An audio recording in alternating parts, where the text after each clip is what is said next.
Good evening, everyone, and welcome to our 2021 MROC lecture. Each year, we bring exceptional scholars and speakers to the law school for the benefit of students, faculty, and the local community. And we're able to do this thanks to the generosity of the family of Richmond Law alumnus Emanuel Emrock. Just a brief history on Mr. Emrock.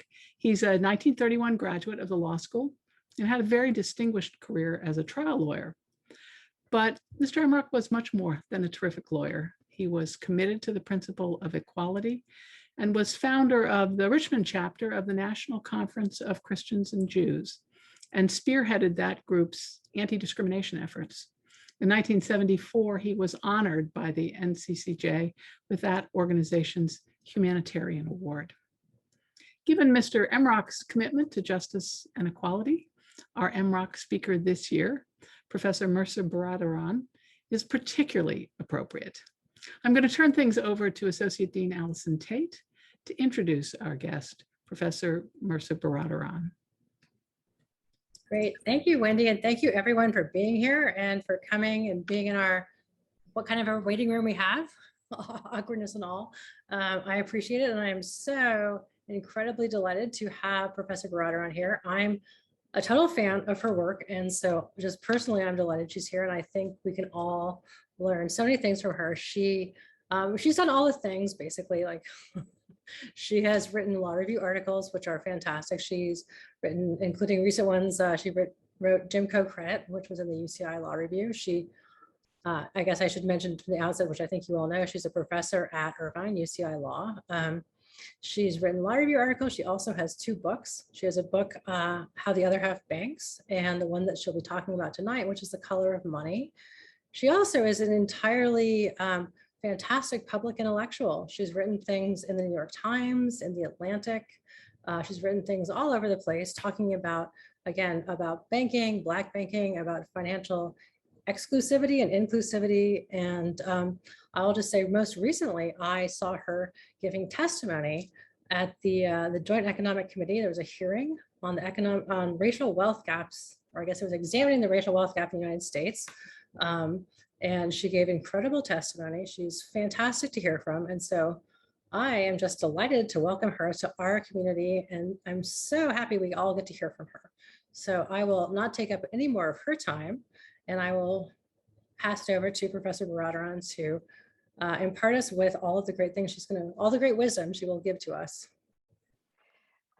Thank you. I'm afraid that's a really high bar. I do really appreciate this invitation, and I'm honored to be here. And especially because a lot of the subject matter of my book actually is very Richmond specific. As you may be aware, two of the first Black-owned banks were in Richmond, and one of my heroes, as I did the research, Maggie Walker, is a Richmond banker, first female banker of any race, but also a Black banker.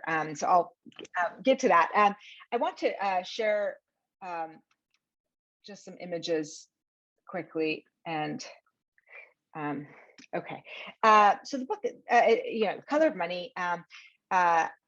It was not the book, the book I ended up writing was not the book I began thinking of writing. The book I wanted to write was about Black-owned banks and how they relate into the banking system. But what it ended up being, as I got into the research, was more of a history of the racial wealth gap. And I ended up, in the book, showing the role of credit policies, economic theories, and banks in creating and perpetuating the racial wealth gap, and explore sort of why it hasn't much abated over time. The share of U.S. wealth owned by Black Americans at 1865 was about 0.5%. Today, that number is somewhere between 1% to 2%. So to say that our public policy efforts to eradicate the wealth gap have been a total failure is an understatement. And I make the case in the book that it is the myths that we tell about markets that present some of the biggest obstacles to closing the racial wealth gap and achieving economic justice. For example, the promise of free market capitalism is that it does not discriminate. Free markets offer equal opportunity for all to trade and prosper based on one's skill and ability to produce. Yet history reveals that in fact markets do discriminate, or alternatively, that the American economy has never borne any resemblance to a free market. For most of our history, Black men and women have been excluded from occupations, schools, neighborhoods, and trades, and their property, most importantly, because we're in a law school, was not protected by the law, not the law of contracts, not the law of property, not the law of torts, for a long time. And specifically, in each historical moment where wealth was being created through legislation, through the Homestead Act, FHA mortgage credit, GI Bill loans, Black communities were shut out of land and wealth accumulation, specifically through legal mechanisms and racial covenants and other such things, which I'll talk about. There's also the slight sort of decoying of reforms that happened, as I found, where at certain pivot points in history, specifically during Reconstruction and during the Civil Rights era, where Black communities were demanding state intervention, and more importantly, that the demands rose to the level of public attention, majority public attention, and appealed to some ethical or arguably, some other national interest. And in those moments, the demands for justice and equity were met with the rhetoric of free market capitalism, used not earnestly, but as a weapon against such reforms. Instead of real reforms, the community was offered a self-help market of segregated banks and businesses. In other words, leaders upholding the dominance of white market institutions promised that the market would fix the problems that had been created by law and backed by violence. So I'll start quickly with Reconstruction. And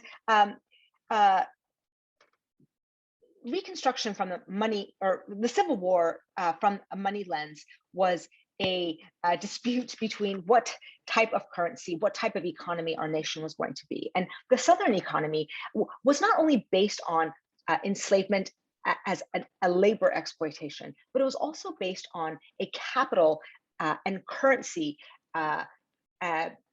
based on the capital held in humans, right? The property in man was used as capital in any way that we code capital today. So land, property, intellectual property, that was how the holdings of slaves were used to build collateral, to create innovative financial instruments like slave-backed securities that were then used to circulate. And so the very currency, this is actual currency of the South, was essentially built on the backs of not just enslavement as a labor extraction, but also as capital.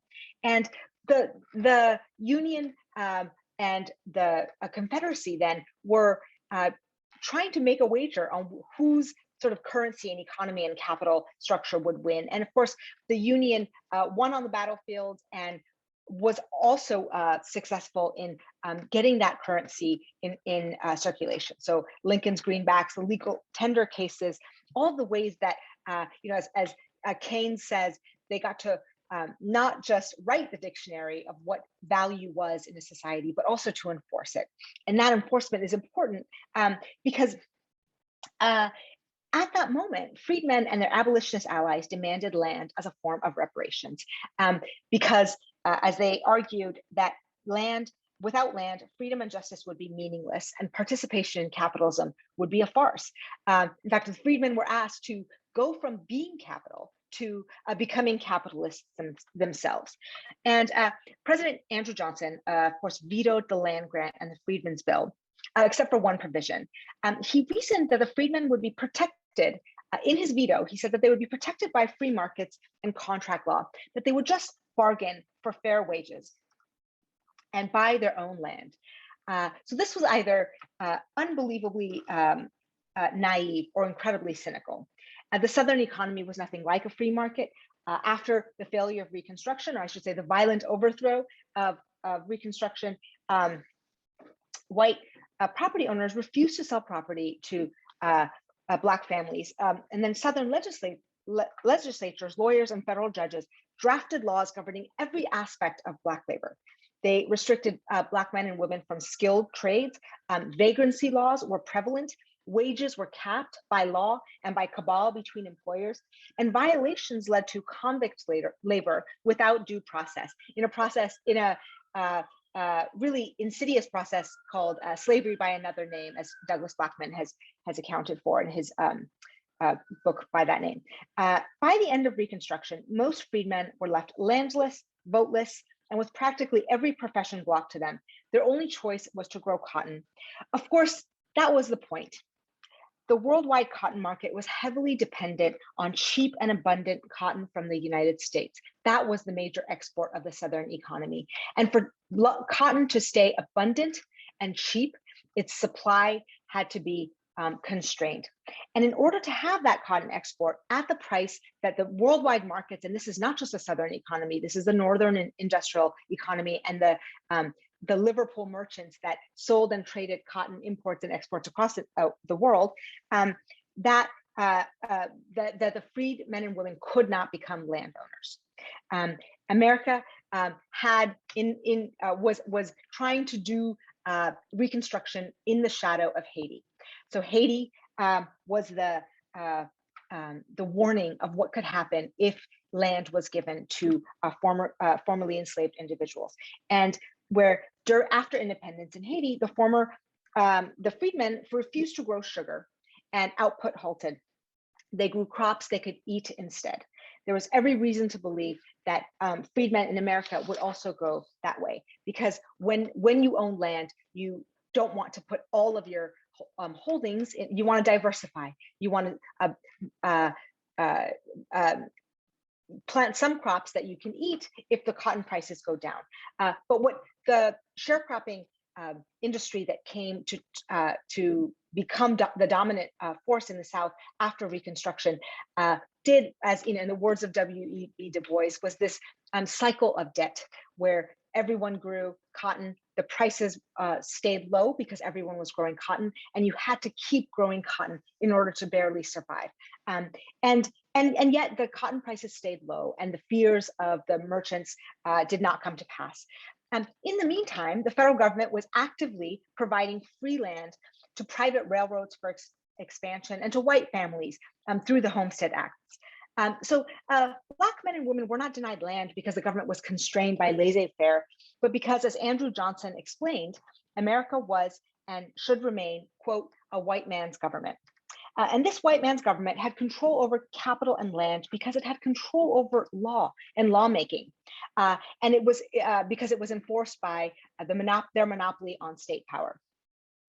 In the words of Max Weber, instead of getting land, the free slaves got a bank in 1865, and the bank was, this was not an Andrew Johnson creation. This was the creation of the Allies, the Republican, the Union generals, Oliver Otis Howard, who they had fought for the land grant, but settled for the bank, and explained anyway that the bank was better because it would teach freedmen about thrift and savings.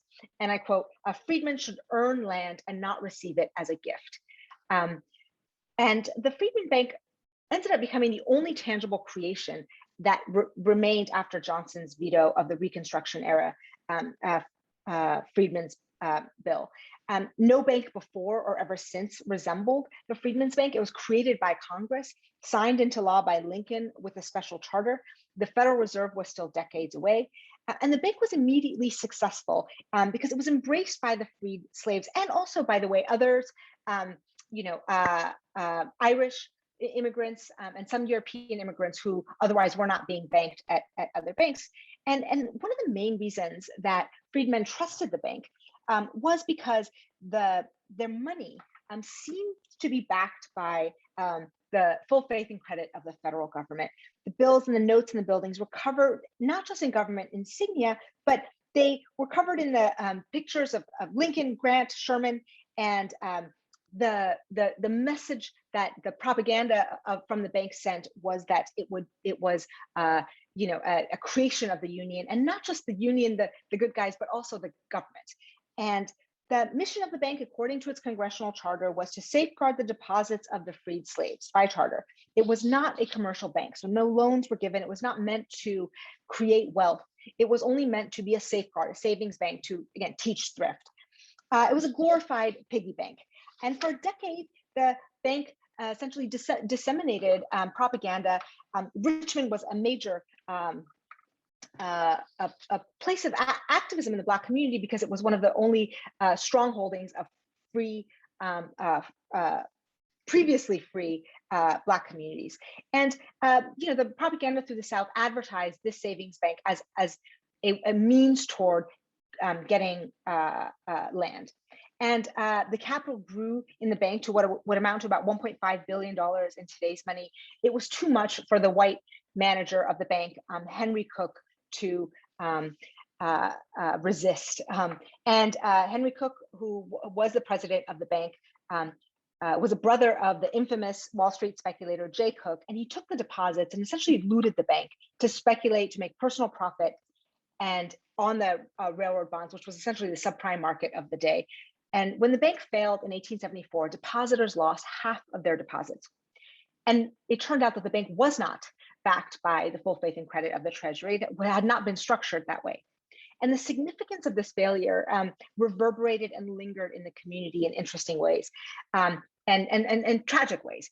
Black leaders and Black bankers for almost a century, as I was reading through the notes and the testimonies and the private musings of Black bankers, talked well into the 1970s about the fear that putting deposits in a bank had really circulated through the Black community, and a real sort of distrust of institutions, I would say very reasonable and fact-based distrust had perpetuated, because it wasn't just this bank, it was other examples as well.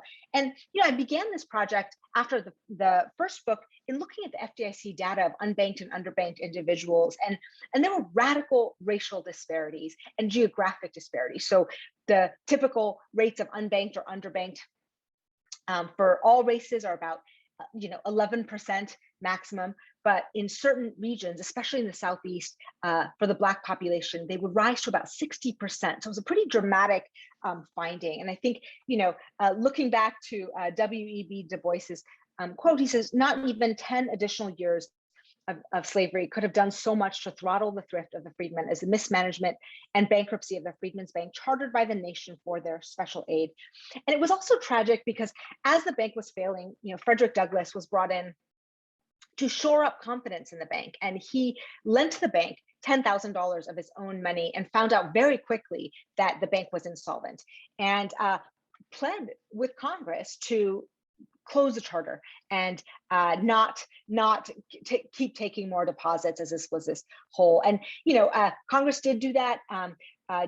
Douglass felt it as a failure of the sort of the Reconstruction sort of deal, and he also, though, felt like it was such a triumph of the he talks about, I was in his memoirs as I was born a slave and I finished my life as a bank president. And the other important thing is that the bank trained a cadre of tellers who were Black at the time. So there was no Black man in the management, but a lot of the accounting and the actual banking was done by formerly enslaved individuals, and many of them went on to create their own banks. So in the interim, after the failure of the Freedmen's Bank, until about 1910, the typical sort of Black bank at the time resembled Maggie Walker's bank. So this was in Richmond, Virginia. Hers was the first. She was the first woman of any race to own a bank, and her bank was really emblematic. I show this slide everywhere, so it's not just a Richmond specific presentation. But Richmond actually had several Black-owned banks, and it was a real hub of not just commerce, but the sort of community building that was necessary during Jim Crow. So these banks were often connected to a church, society, a school, all sorts of things that a community might need, a burial society. And this was exactly Maggie Walker's project as well. She was a member of the St. Luke's society and turned her bank into the St. Luke's penny savings bank. And she was, so good that she was the first Black banker inducted into the Virginia Bankers Association. And her bank was one of 5 Black-owned banks that survived the Great Depression. And the other 4 survived because she had enough liquidity to save them. And so she really was a brilliant banker, not just, doing it for the community, but she speaks in her memoirs and in her writings about, she just started the bank because she saw that these women in her community were trapped in relationships because they had these financial entanglements, and she really wanted to give them autonomy. She ended up giving 600 mortgages out to her community, not just women. She had, college savings fund. She started a newspaper. She started several different projects.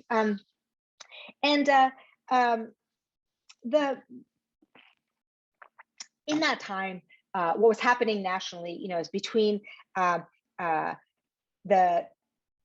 Reconstruction and, I will get back to the New Deal.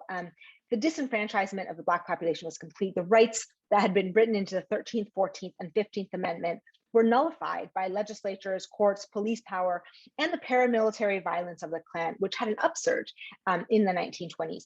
And in a series of decisions between 1873 and 1898, the U.S. Supreme Court weakened the rights of Black citizens, blessed Jim Crow disenfranchisement, and did not, and basically served as a protection of the sort of looking away of the North to what was happening in the sort of Jim Crow South at the time.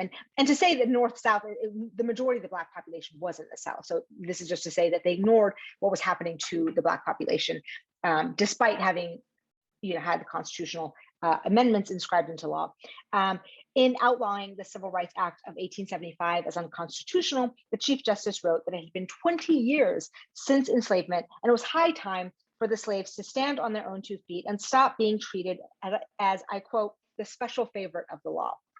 And so, already you were seeing signs of, well, this is reverse discrimination, and why should we have special privileges for Black men and women? In fact, this was a time where Black men were being routinely terrorized and lynched for crimes without any due process. In fact, for the next century, the 14th Amendment came up more to defend corporations against state overreach than it did Black men and women against the hostile arm of the state. The state used its power to uphold property rights and of corporations, which was probably their real, actual special favorite than the rights of Black citizens. So by 1910, the several different forces, a push and pull, the sort of violence of the South, the boll weevil, the few recessions caused by failed crops and just general economic factors, and then the pull of the North with the Industrial Revolution and jobs led to the Great Migration, and millions of Black men and women going up north. And of course, that's where housing segregation was invented, is in the North. There was no reason for that in the Jim Crow South, but the North really had to quickly adapt to, unfortunately, inscribing in the North the racial segregation that had long dominated in the South.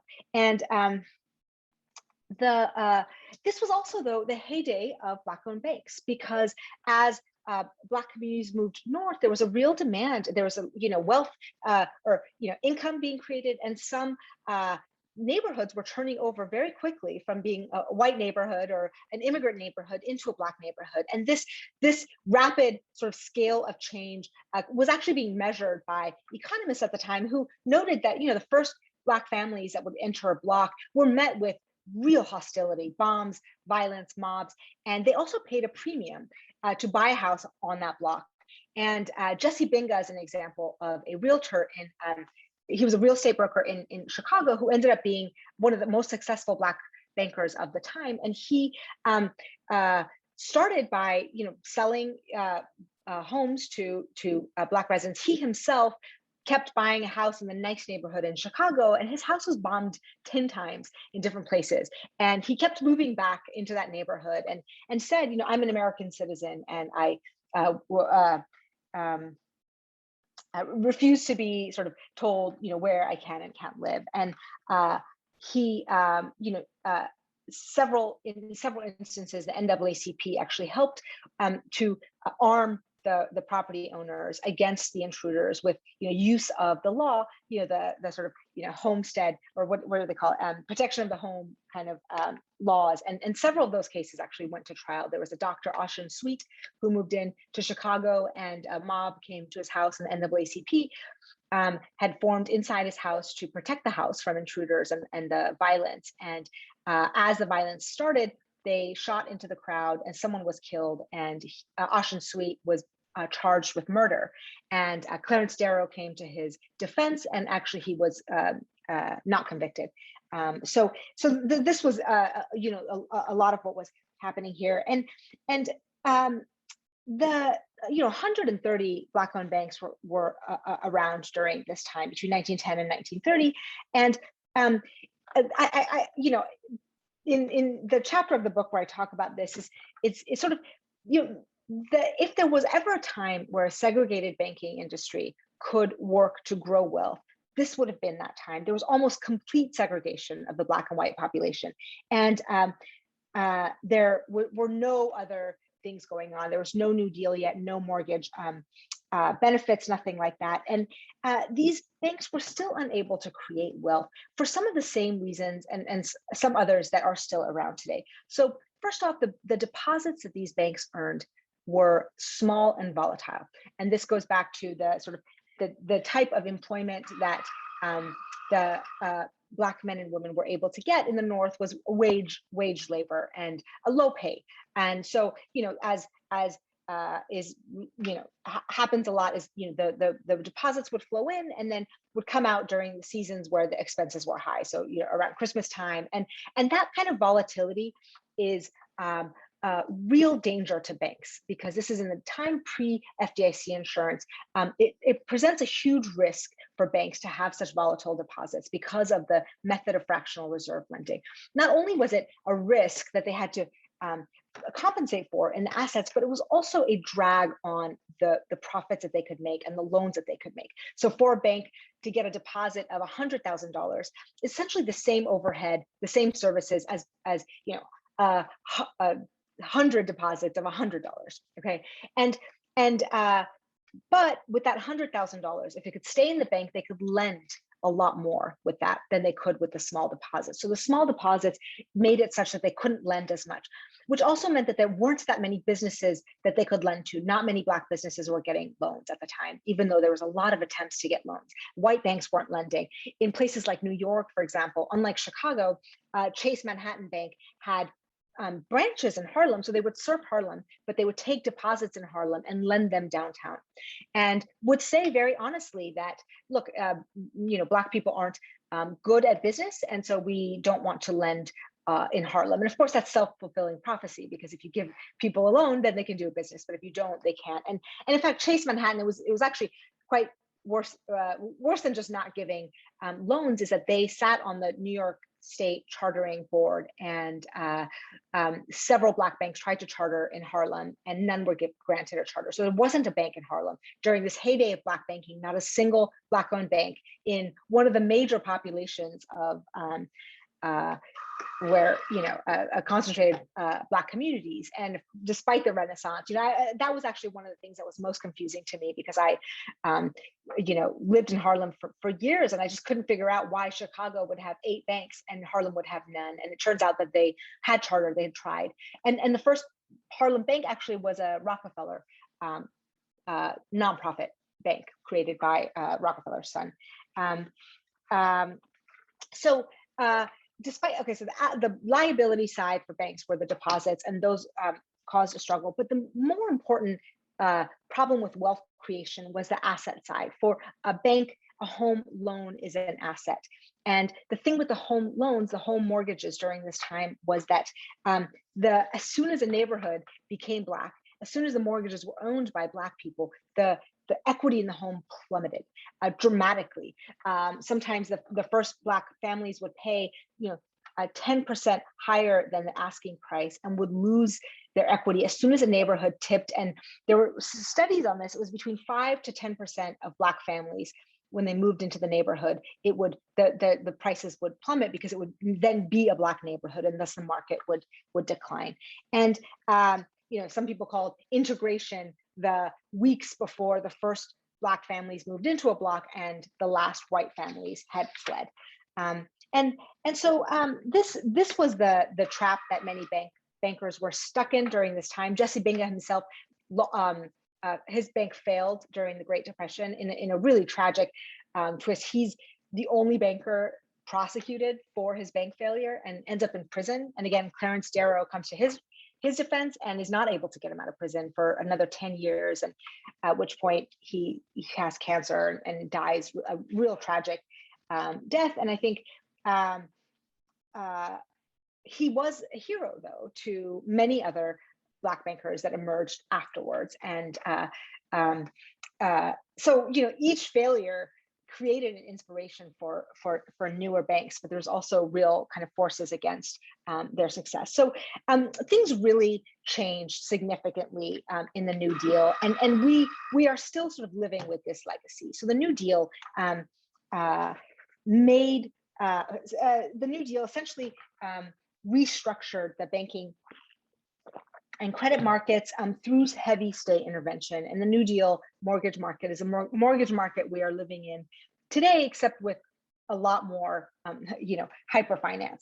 So between 1933 and 1970, hundreds of thousands of small community banks, credit unions, and thrifts are formed across the country, and they are stable, profitable, and safe. The reason that small banks were thriving is because the New Deal essentially takes the risk out of banking. The deposits are now insured by the FDIC, and the loans are subsidized by the FHA and the GI Bill, the farm loan programs. And they're also sold up into a secondary market created by Fannie Mae and Freddie Mac, which allows for banks to essentially print money. They can lend, and they're protected against default, and they're protected against a run by deposit insurance, insofar as they operate with the regulatory code that the FDIC, that the New Deal imposes, which is quite strict. So interest rates are capped. I talk about in my class the era of 363 banking. So interest rates on deposits are capped at 3% by law. The rates that they can charge on loans are capped at 6% by law. All the loans are 30-year fixed rate mortgages. So all you're getting is 6%, but you're giving 3%. So that's a nice spread. And you're home, you're on the golf course by 3 p.m. because there's no risks to underwrite. There was no real risky work to do. It's the era of boring banking. And the loans were going to building essentially intergenerational wealth through home ownership and a low cost higher education. And the New Deal really built the American suburb, and they built a white suburb in contrast to a segregated Black inner city. And the process, now somewhat familiar. It wasn't when I was writing the book, and now I think we're, it's entered the political, lexicon, thank goodness, is redlining. And, the HOLC appraisers would use census data and elaborate questionnaires to predict the likelihood of property appreciation in neighborhoods across the country. So these maps had 4 categories based on perceived risk: A, green; B, blue; C, yellow; D, red, being the most desirable to being the least desirable. And in making a judgment about a home's potential to appreciate, the HOLC map makers, like individual appraisers before them, used race as the #1 indicator of risk and desirability. Green neighborhoods were homogeneous and white almost exclusively. At the other end of the scale, the red neighborhoods were predominantly Black, or what they called racially inharmonious. They contained subversive races. They were very, very explicit about this. And the effect on a person's life of getting an FHA mortgage and not were pretty dramatic. It is not that, I sometimes commonly hear that these loans went to the middle class. These loans created the middle class. You had 2 wage workers, formerly in an inner city, working in tenements. They're both paying $50 in rent, let's say in Manhattan or Chicago. And now one goes and buys a house in Levittown or some suburb that has newly created a brand new house with roads and parks and bowling alleys, and is now paying $35 on a mortgage on a house that's building equity, while the person who doesn't get the FHA loan, usually Black or brown people left in the city, are still paying that $50 in rent. So everything gets connected to this mortgage, because it's not just the mortgage, it's also the consumer loans that come built atop of this. So in the white suburbs, you have in the post-war boom of where we're buying all sorts of labor-saving devices like refrigerators and furniture and cars. Credit is how Americans are doing it, and it's a revolving credit. It is, Sears Robux cards, your Montgomery Ward card, and a revolving credit was also an FHA-backed program, but the secondary market for that was so robust that the government didn't even need to do the guarantees anymore. And revolving credit meant that you could revolve the loan from 1 month to the next, and the interest rates were capped, so it was very flexible. You could use it anywhere. It's like the credit card today, but in the era of hard interest rate caps, so you couldn't get like the 30% APRs that we have now. In the inner cities, there was also a need for furniture and refrigerators, and there they were not offered revolving credit for some of the same reasons, and it was installment credit. So installment credit is night and day from revolving credit. Installment credit is the rent-a-centers that exist today. You go and you buy the goods from the store. The store itself has to take on the risk, and they also do the repossession. So often these installment contracts were bundled together. So you would buy all of the things that you needed, let's say, your refrigerator, your couch, furniture, television, and they would be bundled together, and you could pay all of the principal and 90% of the interest and miss one payment or two payments, and the entire bundle of goods was repossessed. And this started the seeds of the civil rights movement in the North, where lawyers in New York and lawyers in Chicago and lawyers in Richmond got together with community groups. There's, Mothers in Harlem and Mothers in Chicago, where communities really expressed outrage at the higher interest that they knew that they were paying on similar loans, but with the worst products. And so they took these fights to the legislatures. They used boycotts, which at first stores said that these are unconstitutional. You can't boycott a store. And the courts sided with the resistors and said, sure, you can boycott. This is a constitutional right. And that really planted the seeds of the boycotts that we know of, Montgomery bus boycott and others. And it was because of these groups really innovating strategies at doing away with these or fighting these subversive credit contracts. The other sort of lawyers, groups of lawyers teamed up with borrowers to sue on these contracts using the doctrine of unconscionability. And if you teach contracts, it's a doctrine that is just unfairness. And these cases were winning at first. There was some real activism in the court saying, okay, you're right, it's not it's unfair to the contract to charge someone $900 for a refrigerator that's worth $300 and then take it away after they've paid $650. And the lenders defended themselves saying, look, the terms were in the contract. You can't invalidate a contract for being unconscionable. And but the courts, in fact, did do that. And that worked until it didn't, which I get into in the book. But just to show how some of these maps, you can use these maps anywhere to, you can go to Richmond and look. I should have brought up a Richmond one, but I like this map a lot because if you're familiar at all with Atlanta, you'll know, that this neighborhood in Atlanta, this one that I highlighted here in the corner is the Morehouse and Spelman neighborhood in Atlanta. It's the place where, it was the nicest neighborhood in the state. And the descriptor here says that this is the nicest, it's the best Negro neighborhood in Georgia. I would say probably one of the better ones in the country. And they were single homes, single family homes, which was the highest mark on these maps. They were businessmen, really just men at the time.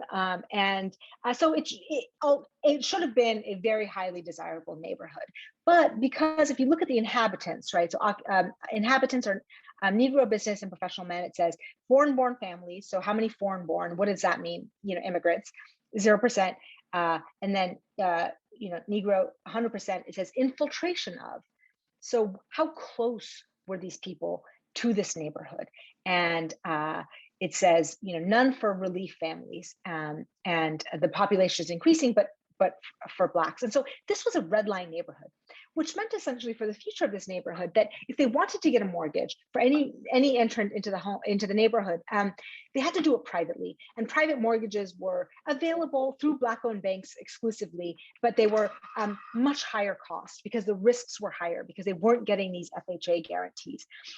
So it really created the structure of subsidized mortgages on one side and real private risk on this side. And it really cordons off the risk in one neighborhood and sort of takes the other neighborhoods out of the sort of usual demands of risk and the market.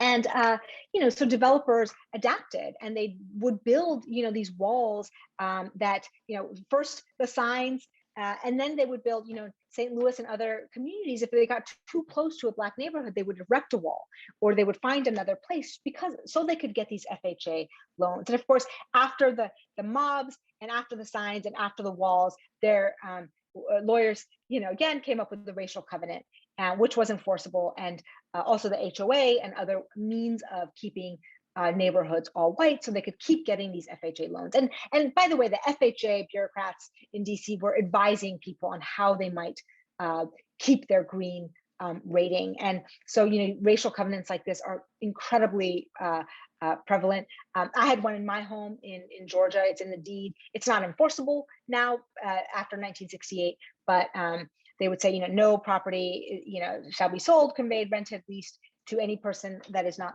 white or Caucasian. This one, there's two other ones here. One is that the real estate is conveyed, shall not be rented to any other respectable anyone but respectable white people. And then that said lot shall be leased or sold to any person not of the Caucasian race. And what's interesting is a lot of our views of race and what counts as white and not white. I mean, truly it was about, Black and white were always the polar opposites, but what is white? Is Irish white, is Italian white? And Irish and Italian weren't white. Irish was not white before the New Deal. But after the New Deal, it counted because the racial covenant didn't apply. And there was a lot of mixed cases. So people of Middle Eastern descent, well, some were not white, and some were like, would make arguments in certain courts that, we're technically close to the Caucasus Mountains, so we are technically Caucasian, and courts would either accept or deny. But it was really because of these home covenants, And so a lot of this, our concepts of what white is and what isn't, really got expanded or contracted during this time. And I'll end there because there's a lot more to say, but just to bring it to today, and there's a lot more in the book, but to talk quickly about that second movement, after the Civil Rights Movement, which was really based on this boycott and this economic justice. And Richard Nixon doesn't quite do an Andrew Johnson, this shall be a white man's government, but he does co-opt the language of the Black Power movement and says, yes, we will do Black power. And that is sort of Black capitalism.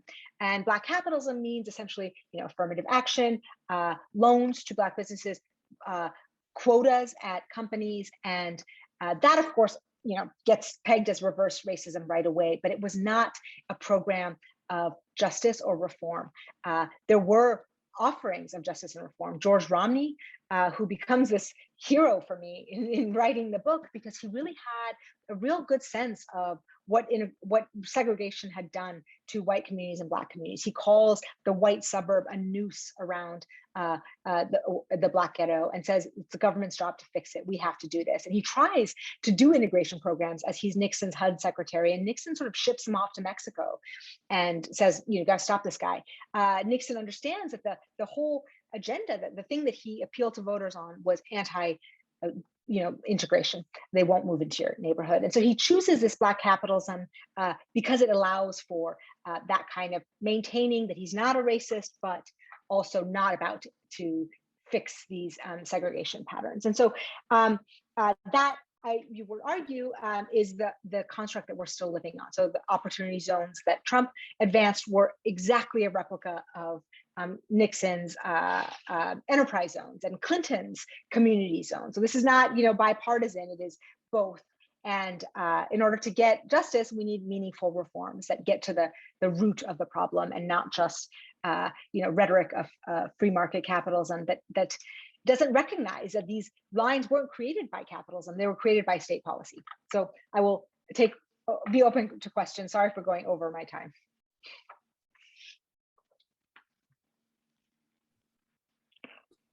Well, that was phenomenal. Thank you. I mean, we could sit and listen to you for hours. So I regret that we only have a few minutes left for questions. I'll just start off with one question, which is that, your talk brings up, this is something a couple of questions brought up. Your talk brings up, first of all, the urgency of some sort of reparations, but also the weakness and the limits of markets. And so how do we think about the limits of markets to actually like bring forward this type of economic justice, and how do can we use markets, and do we use markets going forward? Yeah, that's at the heart of the book. And I think, I've had people describe my book as being, anti-markets, and then some as pro-markets. And I think that what I'm trying to say in the book is that markets are shaped by law. There is no market that exists outside of state policy. And so we have the markets that we've created based on what laws, our law embeds as capital. So Katerina Pistor's book, The Code of Capital, talks about, look, the law gets to decide what is a valuable property that is valuable and what is not. Look at the conversations on data or intellectual property. What property is protected by law and what isn't? How do we want to, the credit programs, do we want to subsidize certain industries and not? So to talk about markets versus the state is just to miss that we don't have either. We don't have state control. We have a mixed market, and to deny it is to not live in reality. And I think that was what Nixon was able to do, is to say capitalism. And I think the Black communities were saying, sure, fine, but capitalism for everybody, right? And if they don't have capitalism, then we should also not be forced into capitalism. And I argue in the book at one point that actually in the Black spaces was the only place where capitalism, hardcore capitalism, was actually happening, but without any capital. Yeah, absolutely. Thank you. We've got a number of questions. I just want to encourage people also, if you want to put your questions in the Q&A, like I will see them, no one else will see them, and we will get them answered. So I have a question about Maggie Walker also being very Richmond, being in Richmond, right? Or Richmond. Just a question about like, how do we think about Maggie Walker? She managed to overcome like all of these forces, right? She was a force in and of herself. She managed to, think about Black banking and be successful. In term, also she's a Black woman, right? So we're thinking about, how she works from a different number of perspectives. So does she have things to tell us? Like, what do we learn from Maggie Walker about like what to do? Yeah, that is such a great question, because I think if you could like create an intersection of all of the forces in American society, capitalism versus state, gender and race, and really kind of put it in one person, it was her. And her life really is, it's not, there's a hero element, because she really was like overcoming odds, but she was also wounded by it. She really, had every, her life is a demonstration of all of the ways that her gender and her race came against her, but in ways also that her gender helped her and her into, she was less threatening. She was able to, she was the first Black banker inducted into the Virginia Bankers Association. And I think there was a way that the men were seen more of as a threat, and her mission really as a sort of philanthropic almost, but she was also a really brilliant capitalist. And I think in capitalist as in like a business owner. And so she really was able to save these banks because of her savvy, but do it under the guise of, help and femininity. And so she had, and I think Madam C.J. Walker in Harlem also, I think is an example of what it takes to survive in this, is to use what you've been given and really kind of meet the market.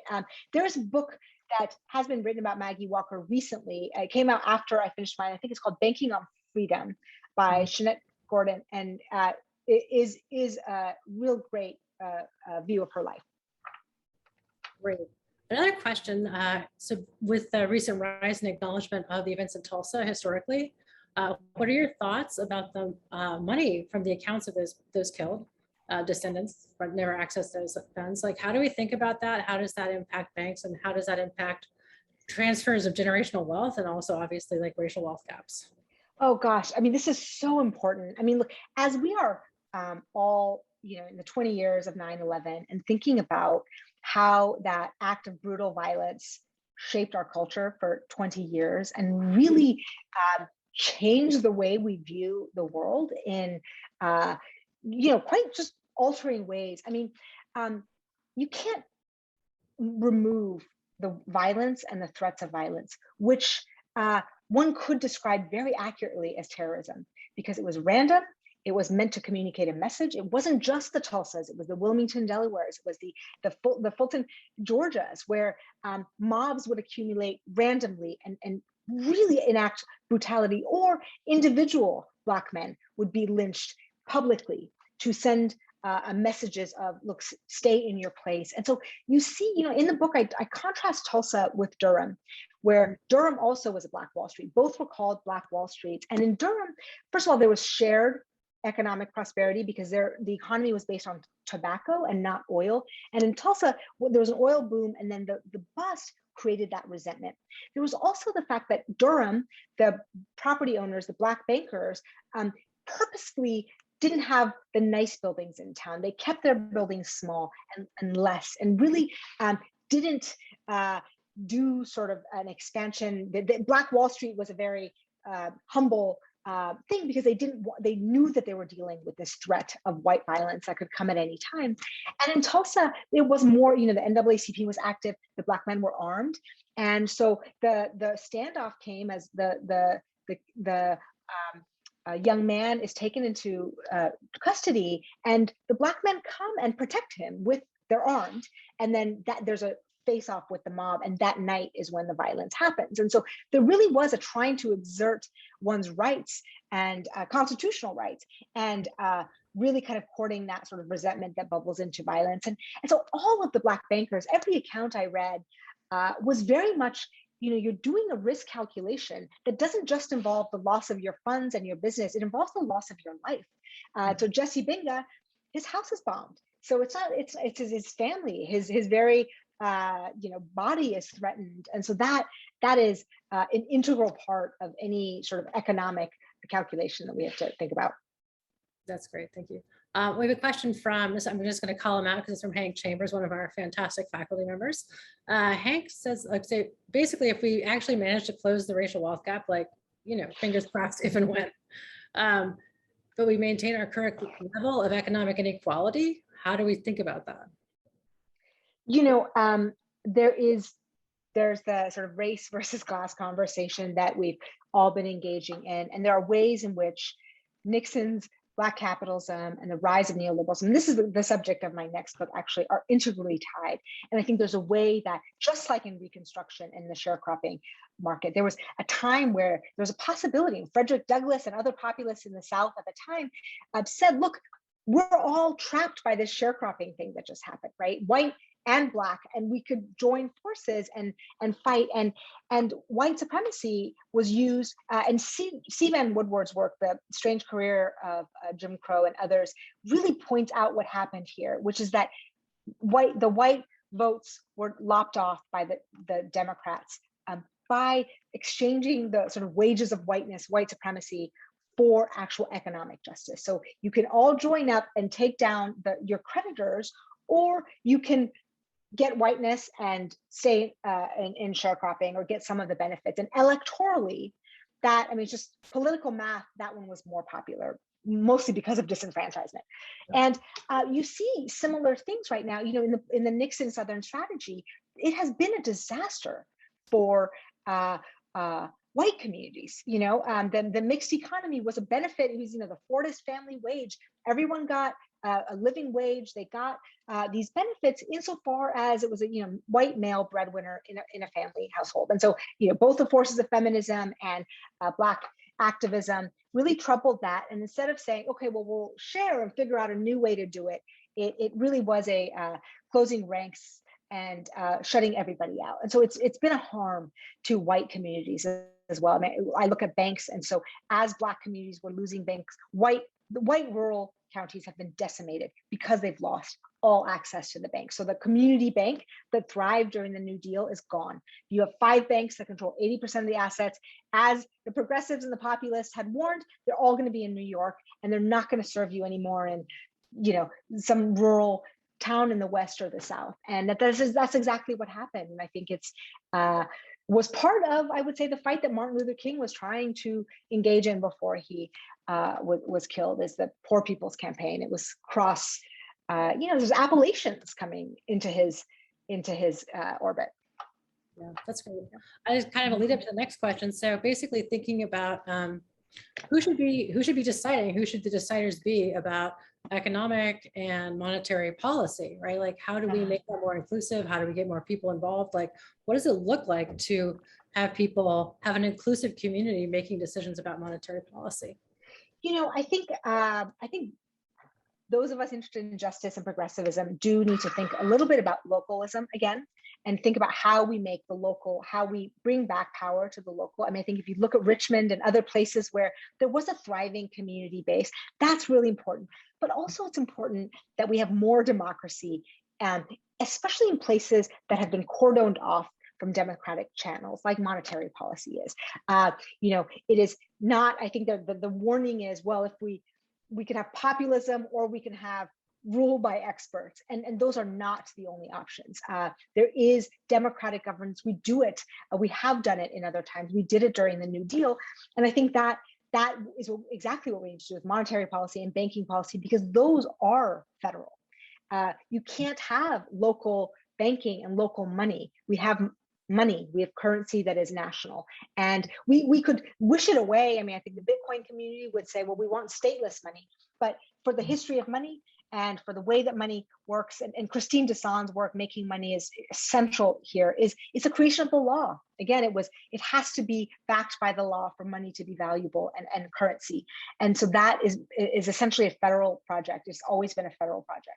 So then if it's a federal project and the state is actually making and deciding money, then it should be democratic if we are a democracy. Yeah, that's great. I think we have time for one last question. Basically, this is a framing question. There's a couple of them that kind of did the same thing, but basically like a framing question about how do we talk to people if this is actually a problem of markets, and if people see this as an attack on capitalism or free markets, how do we reframe the question? How do we talk about those people that they're more receptive to regulating markets and addressing the disparities? And how do we frame this so that people understand that it's a good for all? Right. So it is not an attack on market. I mean, I would say, look, sometimes we think of like, market solutions as this idealized sort of thing, and then the government's like this crappy thing, right? It's like apples to oranges. And I think, look, there's like a really great version of what governments can do, and there's a really great version of what markets can do, and then there's a really crappy version of government and crappy version of markets. But we have to make sure we're comparing like with like. And so, there's one saying, well, we don't want government tyranny. Well, do you want Google tyranny? Do you want Facebook tyranny? I mean, do you want Amazon tyranny, right? So it's against, I mean, we are all fighting for freedom. We all want freedom and liberty. And it's been a misdirection to say all tyranny is held in the federal government, because it's not. You can see now, maybe I think people can see more now, how you might be tyrannized by a private firm that drives out any competition. So, freedom competition is essential for freedom and for choice. And you could easily see a market taking that away. And I think capitalism, has a dark history there too. I mean, in one sense, enslavement is a product of capital and capitalism, wanting to extract labor for free and creating mythologies around it. And I think just, it's kind of what I try to do in the book, is to look at the mythology and see what is myth and what is real, and have we had a free market? What does a free market look like? I honestly don't think a democratic people has a stomach for a free market. I don't think we as humans have ever been able to live in a society with absolute free markets. We are social creatures. We are, fundamentally, have altruistic, or call it whatever you want, caring for each other as a central aim. It's not just, we're not homo economicus. And I think actually the psychological work has been very good in that, revising this idea that we're all out there trying to cost benefit, not just that we make mistakes, but that, I think the behavioral econ field tends to think like, okay, well, these are just gaps in rationale. But I think there's another concept of saying, look, we care about different things. Sometimes we want, our resources, but sometimes we want like love, and we want to sacrifice for our children.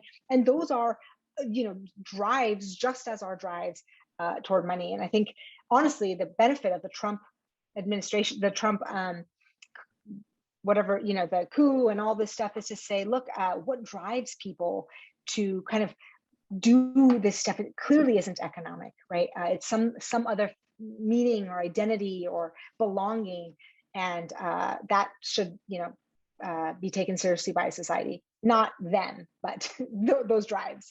Right, freedom and equality. Amazing. Thank you so much for this. This was a fantastic talk. I mean, I enjoyed it. I hope everybody out there did. It was a fantastic talk. I appreciate you being here with us and taking your time to talk to us about your work. And again, just thank you. What a fantastic evening. Yeah. Thank you so much for having me. Yeah. Bye. All right. Good night, everybody.